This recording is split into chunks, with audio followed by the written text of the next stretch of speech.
I couldn't believe what I was hearing, and before the shock even settled in my chest I found myself frozen in the doorway, staring at my daughter-in-law as if she had just revealed the biggest secret of the century, because in that moment everything inside me dropped when she casually turned around, fixed her hair, and said with that almost playful smile, "We got married yesterday." As if the news wasn't supposed to hit me like a psychological earthquake, and if you've ever had a moment where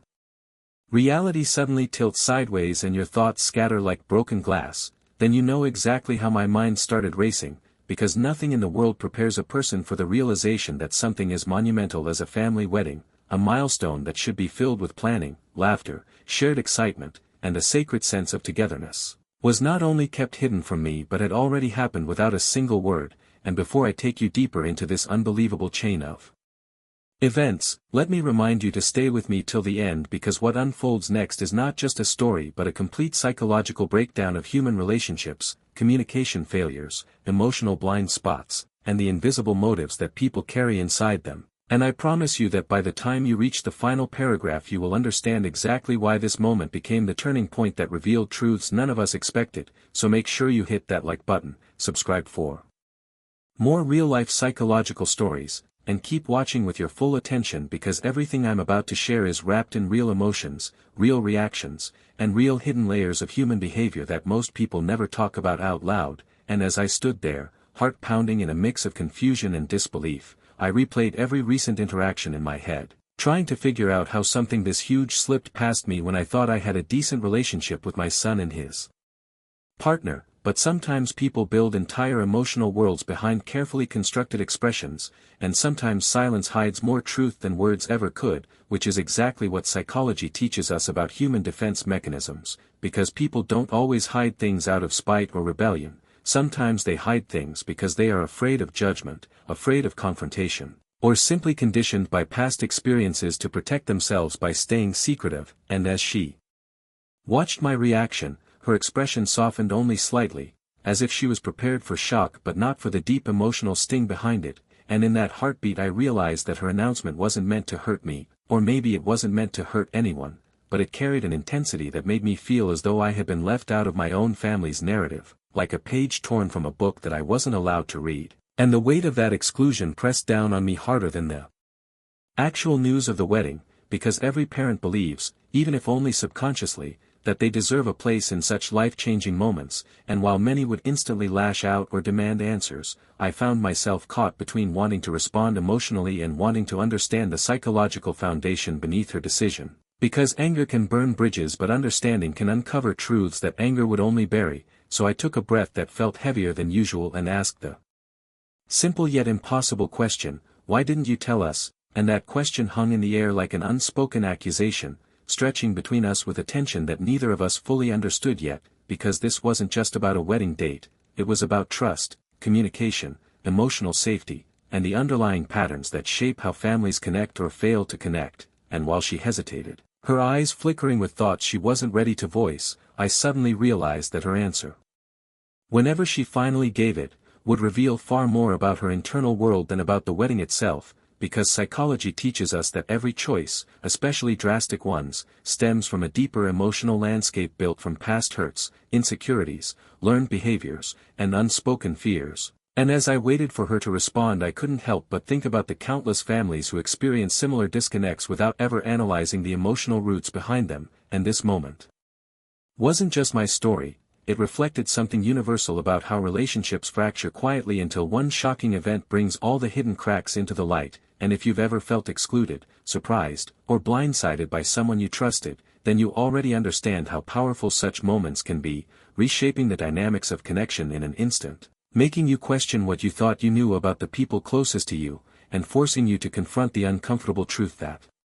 sometimes the people we love carry entire emotional histories we never get to see. And as my daughter-in-law finally opened her mouth to speak, I braced myself for an answer that I wasn't sure I was ready to hear, because deep down I sensed this story was about to unfold into a psychological journey far more complicated than a secret wedding. And before I take you further, make sure you stay with me till the final paragraph, because that's where everything will come together, revealing the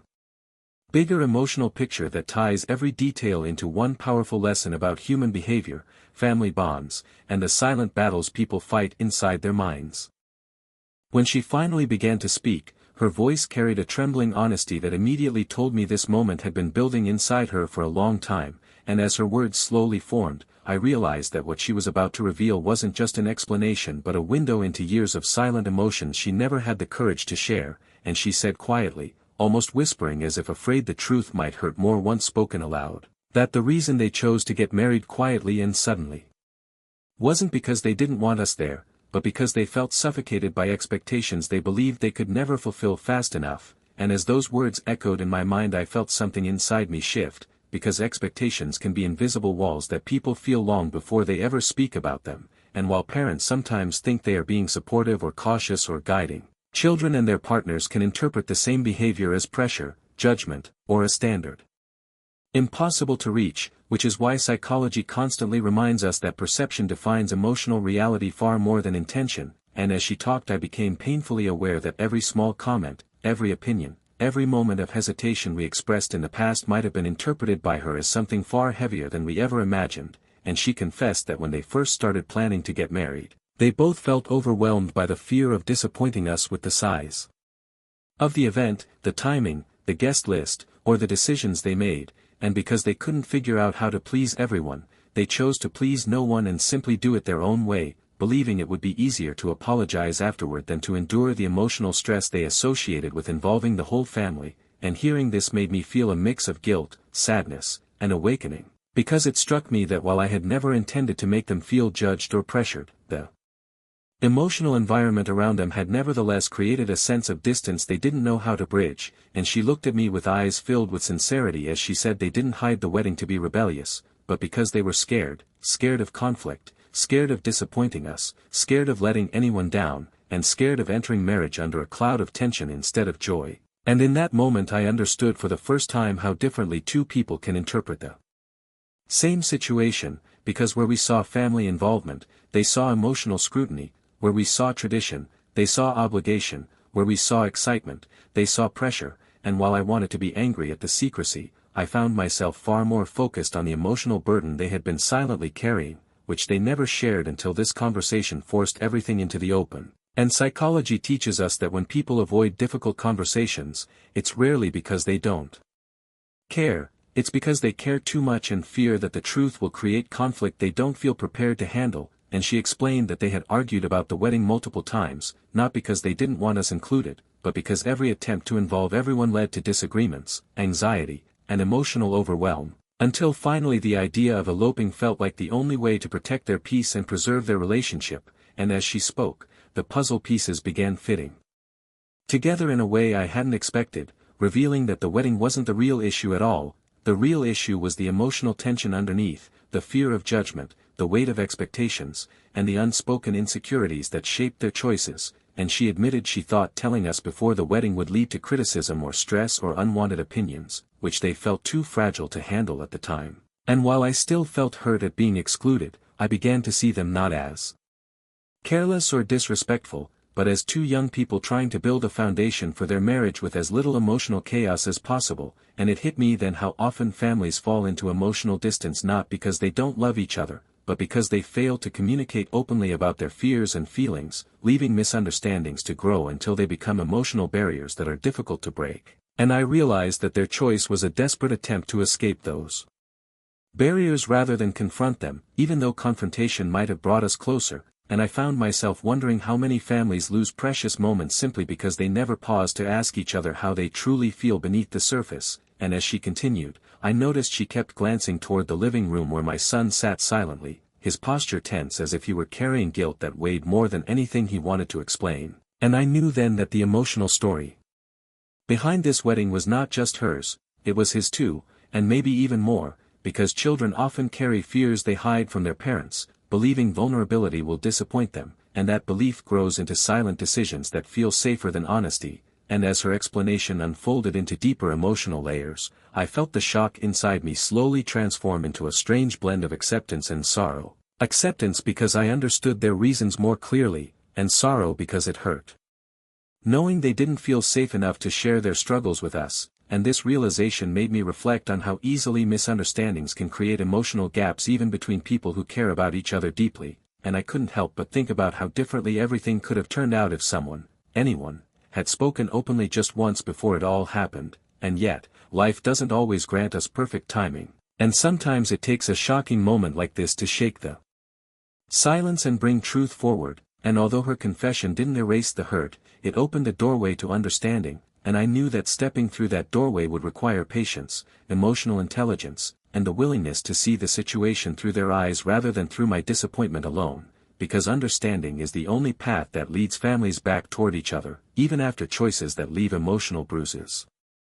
As I stood there absorbing every layer of her confession, I realized that this wasn't only about the wedding or the secrecy, it was about the emotional history that had been quietly building between us without any of us noticing, and the way small misunderstandings, unspoken insecurities, and quiet fears slowly accumulate until they become powerful enough to reshape the biggest decisions in someone's life. And as she wiped her palms nervously on her clothes, I sensed that she had only shared the surface of what she truly felt, because people rarely reveal their deepest emotions all at once. Instead, they reveal them in fragments, in cautious glimpses, in hesitant sentences that hint at a larger emotional truth buried underneath, and in that moment I felt compelled to stay silent and let her continue instead of reacting too quickly, because psychology teaches us that when someone finally opens up after keeping something hidden for so long, the way we respond to that first disclosure determines whether they will continue sharing or shut down completely, and so I let her breathe, let her gather her thoughts, let her search for the courage to dig deeper into the emotional territory she had spent years avoiding, and after a long pause she finally admitted that what she feared the most wasn't judgment specifically, but the possibility of disappointing us, because no matter how strong or independent she tried to appear, she still cared deeply about being accepted into our family. And the thought of making a choice that didn't align with everyone's expectations filled her with anxiety, and she said she always sensed an invisible standard in the family, an unspoken pressure to do things the right way, and while we believed we were simply guiding or offering advice, she perceived those moments as emotional evaluations, like she was constantly being measured, and the fear of failing those measurements created a distance she didn't know how to bridge, and as she confessed this, I felt an unexpected ache in my chest, because I realized that while we believed we were being reasonable and welcoming, she had interpreted our well-intended words through the lens of her own insecurities, which magnified them beyond recognition, and that's the thing about human psychology. Two people can stand in the same room, hear the same words, and walk away with completely different emotional impressions, shaped by personal experiences and inner narratives no one else can see, and she explained that every time she hesitated to tell us something, she told herself it was because she didn't want to cause conflict, but deep down it was because she didn't feel emotionally strong enough to handle the possibility of hurting or disappointing anyone, and so she began avoiding important conversations altogether, which gradually became a habit until hiding the wedding felt like just another extension of her coping mechanism, and hearing this made me understand something crucial. That secrecy is often not a sign of disrespect but a sign of fear, a human attempt to protect oneself from emotional pain, even if it unintentionally creates more pain for others, and as I looked at her trembling hands, I wondered how long she had been carrying this emotional weight without sharing it with anyone, and how many times she must have replayed imaginary conversations in her mind, imagining worst-case scenarios that convinced her silence was safer than honesty, and I thought about my son too, sitting quietly like a man caught between loyalty to his partner and loyalty to his family, and I sensed he had been trapped in an emotional conflict just as deep, perhaps deeper, because children often grow up learning to hide their discomfort to avoid worrying their parents, and that habit follows them into adulthood, shaping their choices in ways parents never realize until something major snaps the silence open, and as the room filled with the heaviness of truths finally spoken aloud, I felt an urge to reassure her, to tell her she didn't have to fear us, but I also knew that reassurance at this moment would sound like a quick fix, like covering a deep wound with a thin bandage before cleaning it properly, and she didn't need a quick fix, she needed to be heard, understood, and emotionally validated without interruption, so I continued listening, allowing her to voice every thought she had suppressed for years, and she said softly that sometimes she felt like an outsider in the family, not because anyone intentionally pushed her away, but because she never felt confident enough to step fully inside, and this feeling created an emotional distance she didn't know how to close, and I realized how common this is in families. People assume closeness will happen naturally, but real closeness requires open communication, patience, and emotional vulnerability, all of which many people struggle with, and as she continued explaining, she shared that the stress of Wedding planning amplified every insecurity she already carried, making her feel like she was drowning in expectations she didn't know how to meet, and every time she and my son talked about involving the family, it led to anxiety, disagreements, or fears of disappointing someone, until eventually they convinced themselves that eloping quietly was the only way to protect their mental peace. And she admitted that on the morning of the wedding, her hands shook not because she was marrying the man she loved, but because she was terrified of how we would react afterward, and that fear followed her throughout the day like a shadow, tainting what should have been the happiest moment of her life. And when she finally said the words, "We got married yesterday," she was bracing for disappointment, for anger, for hurt, because in her mind she had already played out every negative reaction we could possibly have. And the weight of that internal emotional torture made me realize that this wasn't simply a story about a secret wedding. This was a story about two people emotionally suffocating under the pressure of expectations they were too afraid to talk about, and now that the truth was finally out, I understood that the hurt could only be healed if we addressed the deeper emotional wounds that had been hiding in silence for years, because unresolved fears, insecurities, and misunderstandings are like cracks in a foundation. They may stay invisible for a while, but eventually they grow until they threaten to destabilize the entire structure, whether it's a relationship, a family, or a major life decision. And as I took a slow breath and looked at her, I realized this moment wasn't the end of anything, it was the beginning of an emotional truth finally surfacing. I stood there feeling the weight of everything she had shared settling into my chest like a deep, unmoving heaviness, and it dawned on me that this moment, this unexpected emotional unraveling, was forcing all of us to confront the truths we had avoided for far too long, because families often move through life assuming that love automatically guarantees understanding. But the truth is that love without communication slowly becomes a breeding ground for misunderstandings, and misunderstandings, when left unaddressed, quietly evolve into distance, and that distance eventually begins shaping decisions in ways no one ever intended. And as she looked at me with eyes full of sincerity and vulnerability, I realized that the wedding wasn't a deliberate act of exclusion but an emotional escape, a desperate attempt to find relief from a pressure she couldn't fully articulate. And while I felt the sting of being left out, I couldn't ignore the raw confession she had just shared, because it came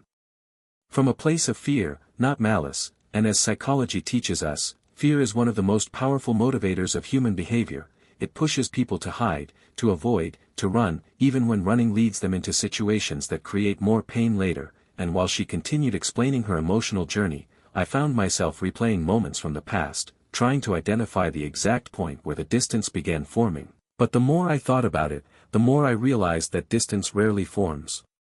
in one moment. It forms in fragments, through small emotional disconnects that go unnoticed until they finally accumulate into something heavy enough to change the course of someone's life. And she told me that she often felt like she had to walk on eggshells around us, not because we were harsh, but because she didn't want to disappoint anyone. And every time she tried to express a preference or idea about the wedding, she felt overwhelmed by the fear that someone might disagree, and this fear grew until it became a wall between us, a wall built from assumptions, insecurities, and silence. And my son, who had been sitting in the next room pretending to stay out of the conversation, finally stood up and walked toward us, his face filled with guilt that was impossible to hide, and he admitted that he was just as afraid, perhaps even more, because he didn't want to put his partner in a position where she felt judged or pressured, but he also didn't know how to tell us without triggering tension. And so, caught between loyalty to the woman he loved and fear of hurting his family, he chose the path that felt like the least painful option at the time, even if it ultimately caused more hurt than he anticipated. And hearing this made me realize how often children protect their parents by hiding their emotional struggles, forgetting that parents can handle more honesty than silence. And he said he thought eloping would spare everyone stress, that it would prevent disagreements, prevent emotional tension, prevent expectations from clashing, and allow him and his new wife to start their marriage in peace. But instead it created a new emotional wound that none of us were prepared to face. And as I looked at both of them standing there, side by side yet visibly emotionally exhausted, I realized they had been carrying this burden alone, navigating fear, anxiety, and decisions without the support they could have had if any of us had spoken openly sooner. And I knew then that the only way forward was through honest conversation, not through blame or emotional outbursts, because blame would only push them further away while understanding had the power to bring us closer than we had ever been. So I asked them both to sit down, and even though my voice felt heavy, I made sure it carried warmth rather than anger. Because psychology teaches us that tone alone can determine whether a conversation opens healing or reinforces fear, and as we sat together, I could feel the emotional tension shifting, the atmosphere changing from shock and confusion to a fragile but genuine willingness to understand each other, and I told them both that while their decision hurt me deeply, I wanted to understand their emotional reasons more than I wanted to dwell on the pain of exclusion, because relationships only heal when the focus shifts from punishment to understanding, from accusation to empathy. And as I spoke, I could see something softening in their expressions, as if they had finally allowed themselves to believe that this moment could lead to healing rather than conflict, and I reminded myself that healing is never instant, it unfolds slowly, through patience, through listening, through the willingness to let go of assumptions and look directly at the emotions behind someone's choices, and I knew that even though the wedding had passed and nothing could change that, what mattered now was the emotional foundation we would build going forward, because their marriage was only beginning, and if I reacted with anger and bitterness, I risked creating a distance that could last for years, but if I chose to respond with compassion and understanding, I could redefine the emotional dynamics of our family in a way that allowed everyone to feel safe, connected, and valued, and as the conversation deepened, I felt a new clarity forming inside me, because it became obvious that the true lesson in this entire experience wasn't about wedding etiquette or family traditions. It was about the silent pressure families unintentionally create, the hidden fears people carry inside them, and the importance of creating an emotional environment where people feel safe to express themselves without fear of judgment or disappointment, and in that moment I realized that this shocking experience could become the turning point that brought our family closer if we handled it with emotional intelligence, patience, and empathy, because sometimes the most unexpected conflicts open the door to the most meaningful healing, and as the room grew quiet again, I felt the weight in my chest finally begin to shift, not disappear, but transform into something I understood better, something I was ready to face with an open heart rather than a wounded one. As the silence settled between us, a different kind of quietness filled the room, not the heavy silence of shock or the tense silence of unspoken disappointment, but a softer, more fragile silence that felt like the first moment after a long storm when the rain stops and you can finally hear your own breathing again, and in that silence I realized something profoundly important. Something that psychology often reminds us but that we forget in the rush of emotions, that people rarely make hurtful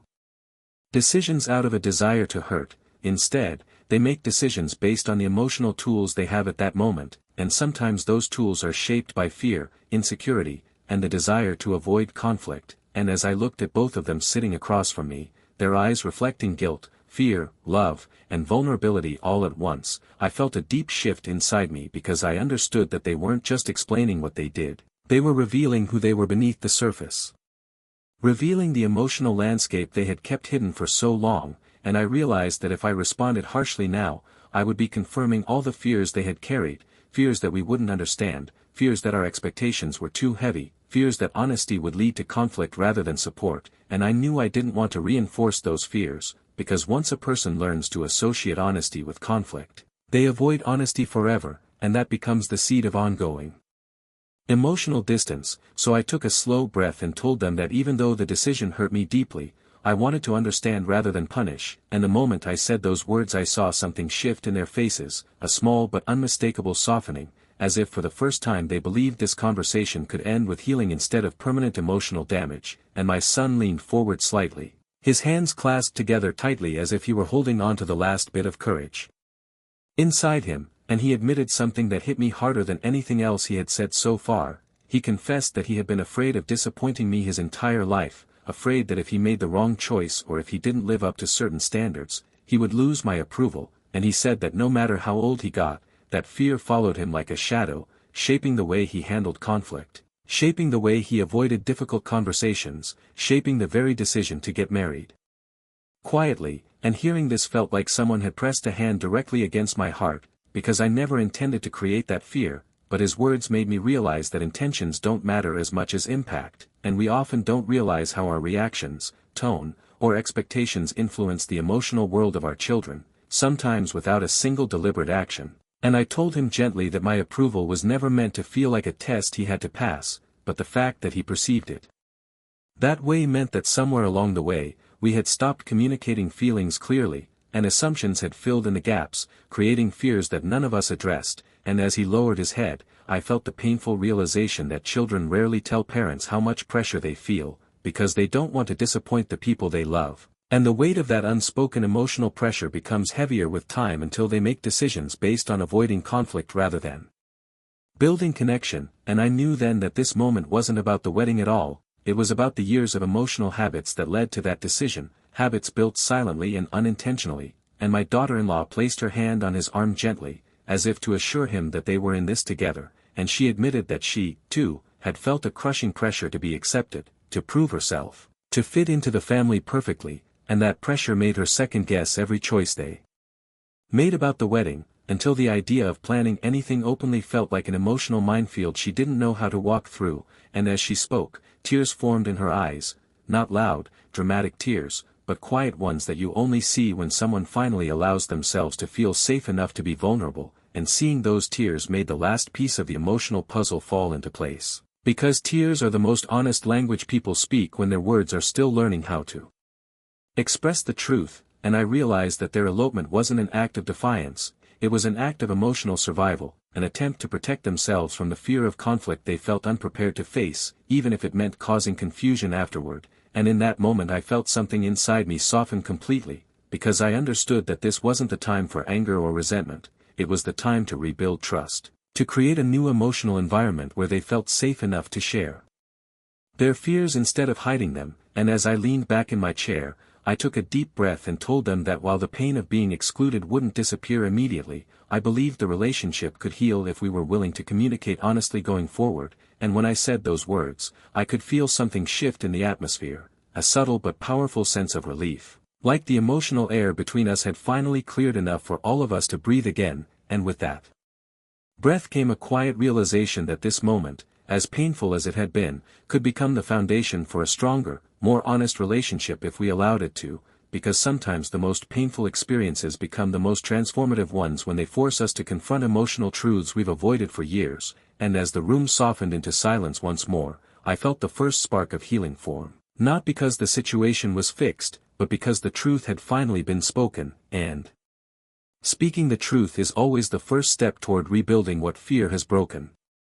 As we all sat there wrapped in the fragile tension of truths finally being spoken aloud, I felt something inside me begin to shift from shock to understanding, because for the first time since hearing the words, "We got married yesterday," I wasn't thinking about the wedding itself, but about the years of unspoken emotions that had led us to this moment. And as I watched my son nervously rub his hands together while his wife wiped away quiet tears, I realized that this wasn't simply a conversation about what they had done, it was a moment of emotional unmasking where the layers of fear, insecurity, and unspoken worries were being peeled back one by one, revealing the raw and complex human truth underneath. And in that moment I understood that families don't drift apart because of one big mistake. They drift apart because they never talk about the little emotional misunderstandings that slowly pile up until the weight becomes too heavy to ignore. And as this realization settled heavily in my mind, I took a deep breath and reminded myself that in moments like these, the direction of the future depends entirely on how the present is handled, because a single hurtful reaction could deepen the emotional wounds they already carried, while a compassionate one could begin the slow and steady process of healing. And so I asked them gently to continue sharing. Not because I wanted to interrogate them but because I wanted to understand them better, to hear the parts of their story that fear had kept silent. And my daughter-in-law lowered her gaze for a moment before admitting that she often felt intimidated around me, not by anything I intentionally did, but by the pressure she placed on herself to be perfect in my eyes. And she confessed that every time we discussed anything, plans, ideas, choices, she felt as though she was being evaluated, even when I never intended to make her feel that way. And hearing this stung in a way I didn't expect because it made me realize how differently people interpret the same interactions. And it reminded me of something psychology emphasizes again and again, that emotional reactions are shaped more by a person's internal world than by external events. And her internal world, as she revealed piece by piece, was filled with fear of judgment, fear of not belonging, fear of doing or saying something wrong. And as she spoke about those fears, I saw a side of her I had never seen before, a vulnerable, uncertain, deeply emotional version of her that she had always kept hidden behind polite smiles and careful words. and I wondered how many times I had misinterpreted her quietness as disinterest when in reality it was anxiety, or how many times I had mistaken her hesitation as indecision when it was actually fear of disappointing someone, and the more she spoke, the clearer it became that her emotional struggles had been silently shaping every decision she and my son made, including the one to get married. Quietly, and my son nodded in agreement as she explained these things, confirming that he had watched her carry this emotional burden for years, and that he hadn't known how to help her, because he too was trapped in his own fear of creating conflict within the family, and as he admitted this, I felt a pang of guilt but also a wave of compassion, because it made me see how complicated emotional dynamics can become when people don't communicate honestly, and he explained that the closer the wedding came, the more anxious she became, until even simple conversations triggered emotional overwhelm, and he said that one night, after hours of stressing over details and imagining the tension that could arise from disagreements, she began crying uncontrollably, convinced that no matter what they planned, someone would be disappointed, and that was the moment he decided they needed a different approach, something that would allow them to begin their marriage without emotional chaos, and they convinced themselves that eloping quietly was not only easier but necessary for their mental and emotional stability, and even though they knew it might upset us afterward, they believed the consequences of silence would be easier to handle than the emotional toll of navigating expectations they felt unprepared to meet, and as I listened, I realized that their decision came from a place of emotional exhaustion, not rebellion, and I felt the heaviness of that truth settle deep in my heart. Because emotional exhaustion is something that even adults struggle to express, let alone young people who are still learning how to manage big life decisions and complex family dynamics, and as the weight of their confession settled between us, I noticed that something in them softened too, as if finally being understood, even a little, lifted a burden they had been carrying for far too long, and I realized that this moment wasn't just healing for me, it was healing for them as well, because they had spent months, maybe even years, silently fearing a reaction that hadn't yet happened, and now that the truth was finally out, the emotional storm that had been building inside them was beginning to pass, replaced by a tentative but hopeful sense of relief, and as the room settled into another quiet pause, I looked at them carefully, seeing not two people who had betrayed my trust, but two young souls who had been trying to protect their peace in the only way they knew how, and I understood that this wasn't the time to dwell on the past but to build a new foundation for the future, one built not on assumptions but on open communication, not on fear but on emotional safety, and I told them that even though the pain of missing their wedding would stay with me for a while, I didn't want that pain to become a barrier between us, because what mattered more was ensuring that they felt safe enough to share their feelings going forward, and when I said this, I saw a mixture of relief and disbelief cross their faces, as if they hadn't expected understanding to be a part of this conversation, and that reaction alone showed me how deeply their fears had influenced their choices, and it strengthened my resolve to break that emotional cycle, because families should be places of safety, not silent fear. I kept replaying her words in my mind as I sat alone in my living room that night, the faint ticking of the clock on the wall sounding louder than usual, as if reminding me that time moves on whether we understand it or not, and I found myself drifting back to the earliest days of knowing her, long before this strange revelation had shattered the version of reality I believed we were all sharing. Because if I was being honest with myself, there had always been signs, small, fleeting, easily dismissed, that hinted at something deeper running beneath her calm surface, moments where she'd glance away quickly when personal questions were asked, or how she often redirected conversations with a sudden, almost practiced ease, and I remembered thinking at the time that she was simply shy or private, traits I respected because not everyone opens up easily, but now those memories resurfaced with a different light, forming a puzzle I hadn't realized I had scattered pieces for, and maybe this was what bothered me the most, not that she hadn't told me, not the wedding itself, not even the shock, but the idea that she didn't feel safe enough, comfortable enough, or close enough to share something so important with the family she had married into, and the weight of that thought settled on me like a quiet ache, making me question where things had gone wrong, because I had always believed I was welcoming, always tried to show her warmth and respect, always made sure she felt included, and yet clearly something in the dynamic had made her choose secrecy over celebration, silence over sharing, distance over connection, and this realization stung far more than the event itself, but as I sat there, absorbing the emotional complexity swirling inside me, I began to wonder whether her secrecy was rooted not in mistrust but in fear, fear of judgment, fear of pressure, fear of expectations she never wanted to fail, because when I replayed the moment she said, "We got married yesterday," I didn't hear triumph or excitement, I heard hesitation, as if the words were shaped from nerves rather than joy, and I started piecing together our past interactions, remembering how she always grew noticeably tense whenever family events were discussed, how she'd get flustered when asked even simple future-based questions, and suddenly it felt like this wasn't just about a hidden wedding. It was about a girl who had been carrying anxiety like a shadow, one that maybe my son understood far better than I ever had, and in that moment my perspective softened, shifting from hurt to curiosity, from confusion to compassion, because if their wedding was truly a spontaneous choice, maybe it wasn't meant to shut us out but to protect themselves from a pressure they didn't know how to navigate, and as I looked around the quiet room, I realized that my next conversation with her couldn't come from a place of anger or accusation but from genuine understanding, a desire to bridge the emotional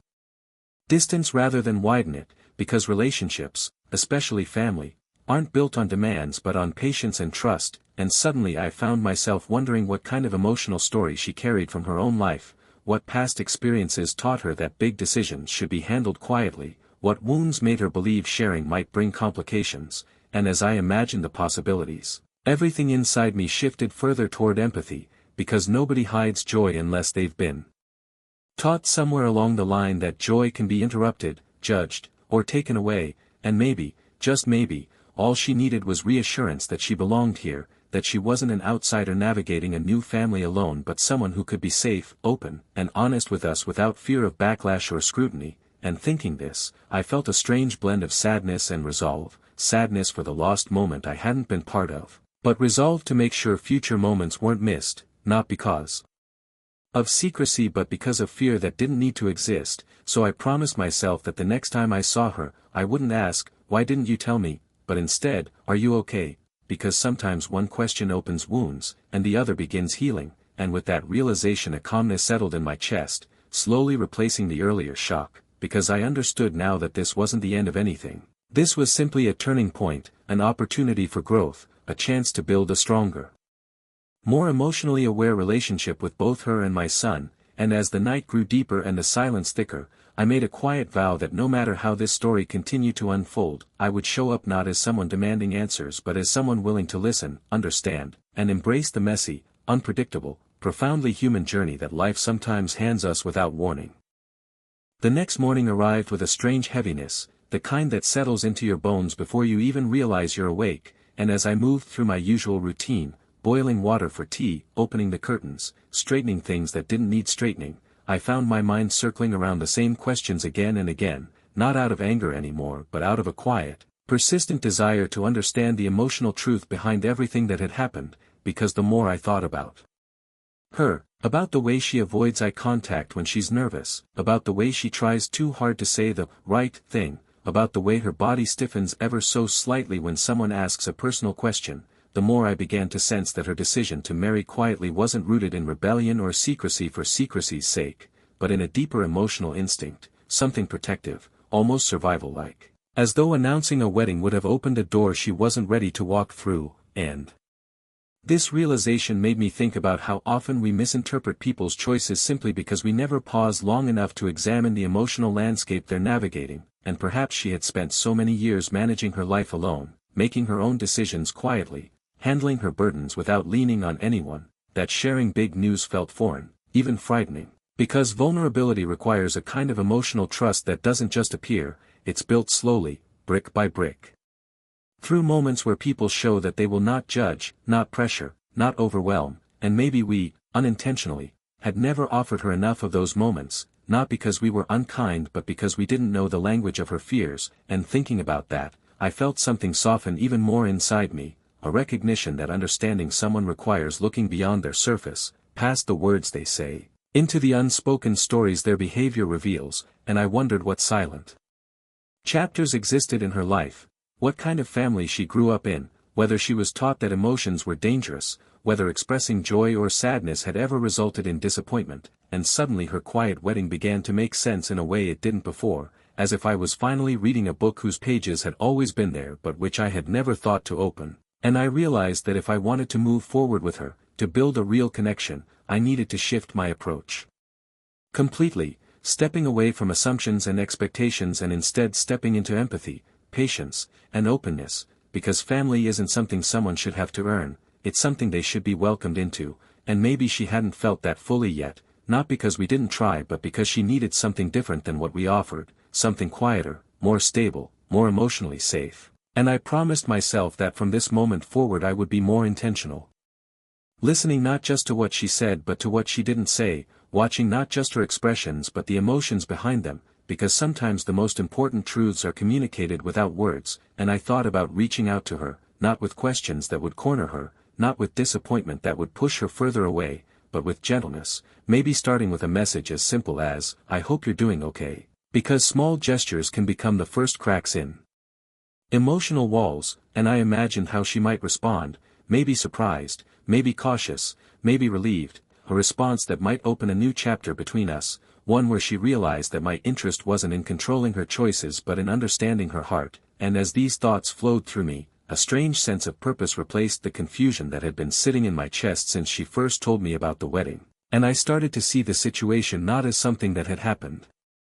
to me but as something that had happened with all of us, an emotional moment that could either push us apart or bring us closer depending on how I approached it, and for the first time since hearing the news, I felt a quiet hope rise within me, because I knew, deep down, that relationships built through patience last far longer than those built through demands, and if I truly wanted her to feel like family, then I needed to act like someone worthy of being trusted, not just in moments of joy but in moments of confusion, anxiety, or fear, and with that realization anchoring itself inside me, I took a deep breath and allowed myself to feel not the shock, not the frustration, but the possibility of healing, and as sunlight spilled through the window, warming the edges of the room, I understood that the emotional journey ahead wouldn't be quick or simple, but it could be meaningful, honest, and transformative, if all of us were willing to walk it with compassion rather than judgment, and in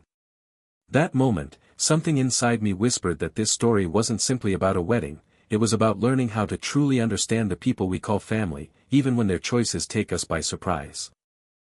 As the day slowly unfolded, I found myself reflecting not only on her actions but also on my own role in the emotional distance that had quietly grown between us, because it's easy to assume we know someone simply because they've become part of our family, yet relationships don't evolve just by proximity, they grow through intentional understanding, through moments where we make room for another person's fears, habits, and inner worlds, and as I considered this, I realized that perhaps I had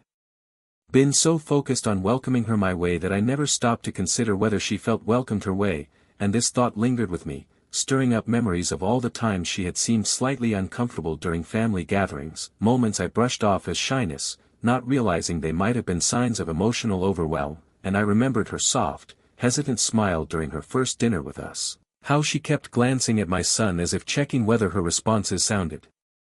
right, how she chose her words so carefully, almost too carefully, as though she was afraid of revealing too much or saying something that would make her stand out in the wrong way, and I thought about how many times I had enthusiastically asked questions about her life, questions that, to me, were friendly and caring, but to someone with a history of guarding themselves, might have felt like doors she wasn't ready to open, and with each memory, I felt a growing awareness that her silence wasn't a rejection of us but a form of self-protection she had learned long before she ever became part of our family, a pattern shaped by experiences I could not yet see or fully understand, and that realization struck me with a surprising clarity, making me rethink the entire emotional framework I had built around the situation, because if she had grown up in an environment where vulnerability was unsafe, where emotions were dismissed rather than nurtured, where mistakes led to criticism rather than support, then of course she would choose privacy over exposure, secrecy over risk, quiet decisions over public declarations, and perhaps her quiet wedding wasn't meant to exclude us but to shield herself from a level of emotional attention she didn't know how to handle, and thinking this made my heart soften even further, giving me a sense of compassion that replaced the remnants of disappointment I had been carrying, because I realized that when someone hides something meaningful, it rarely comes from malice, it comes from fear, uncertainty, or a deeply rooted belief that sharing might lead to conflict, and as I stood by the window watching people walk by outside, their movements casual and unaware of the emotional storm I had been navigating, I felt an unexpected calmness settle in, a sense that maybe this entire experience was teaching me something important about relationships, something I had never fully understood before, that understanding someone means seeing not just their choices but the emotional history behind those choices, and as that thought settled into place, I knew I needed to approach her with a different kind of energy, an energy grounded in empathy rather than expectation, because family should feel like a place where fears are eased, where uncertainties are understood, where emotional walls can be lowered slowly without judgment, and I realized that if I truly wanted her to feel like she belonged, I had to create a space where she could breathe, without worrying that every word or decision would be scrutinized. And maybe that was something we had all overlooked, her need for emotional safety, not just acceptance. And with this newfound clarity, I started imagining the moment I would see her again, imagining how I would greet her with a softness she might not be expecting, how I would let her know, without pressure, without confrontation, that her presence mattered to me far more than any ceremony or announcement ever could. And I pictured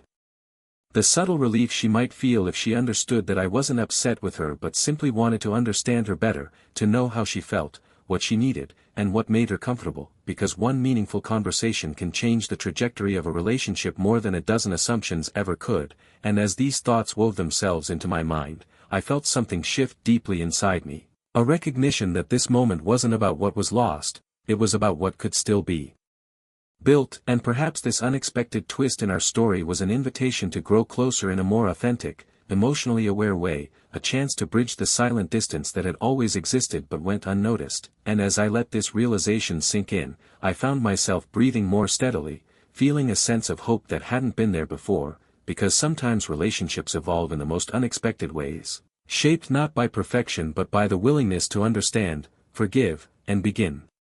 again. And in that quiet reflection, I knew that the next steps would require patience, kindness, and an open heart, but I also knew, with a surprising certainty, that it would be worth it, because the strongest families aren't the ones who never face misunderstandings, they're the ones who learn how to grow beyond them with grace, courage, and genuine emotional connection. When the evening finally came and I saw them both again, I approached them not with questions, not with disappointment, not with the weight of shock still pressing down on me, but with a calmness I had cultivated over the last few days, a patience born from reflection, understanding, and empathy. And as I stood in front of them, I could feel the tension in the room, the unspoken emotions still lingering, the fragile walls built over years of fear and uncertainty. But instead of letting the moment remain heavy, I chose to speak from my heart, telling them that I wasn't upset about the wedding itself, that my hurt didn't come from being excluded, but from not realizing sooner the emotional challenges they were silently carrying. And as I explained this, I noticed their expressions soften, their shoulders relax slightly, and in that instant I understood something deeply important about human connection. That true understanding doesn't come from reacting to what people do, but from listening to why they do it, from looking beneath the surface to see the fears, insecurities, and experiences shaping their choices. And I told them that what mattered most was not the secrecy or the timing but the fact that they were together, that they had found a way to commit to one another despite fear, and that this courageous act, hidden though it may have been, deserved recognition for the emotional struggle it represented. And I watched as my son finally exhaled fully, the tension leaving his body in a subtle but noticeable release, and my daughter-in-law, too, seemed lighter, her gaze meeting mine with a mix of relief and cautious trust. And I realized then that healing begins not with blame but with understanding, and not with anger but with empathy, because human relationships are fragile, but they can also grow stronger when handled with care, patience, and emotional intelligence. And as I continued speaking, I reminded them gently that our family can only grow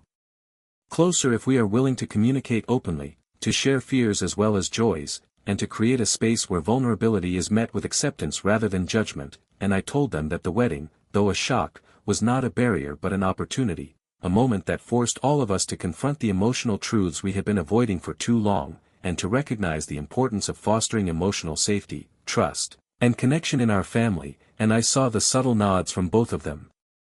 Small gestures but filled with meaning, because they indicated a willingness to engage, to be vulnerable, to let down walls that had been built from fear. And in that moment I understood that the work of family is never easy, never instantaneous, but profoundly rewarding when done with care, patience, and conscious awareness. And I reminded myself that the journey doesn't end here, that healing, understanding, and emotional growth are ongoing processes, and that every conversation, every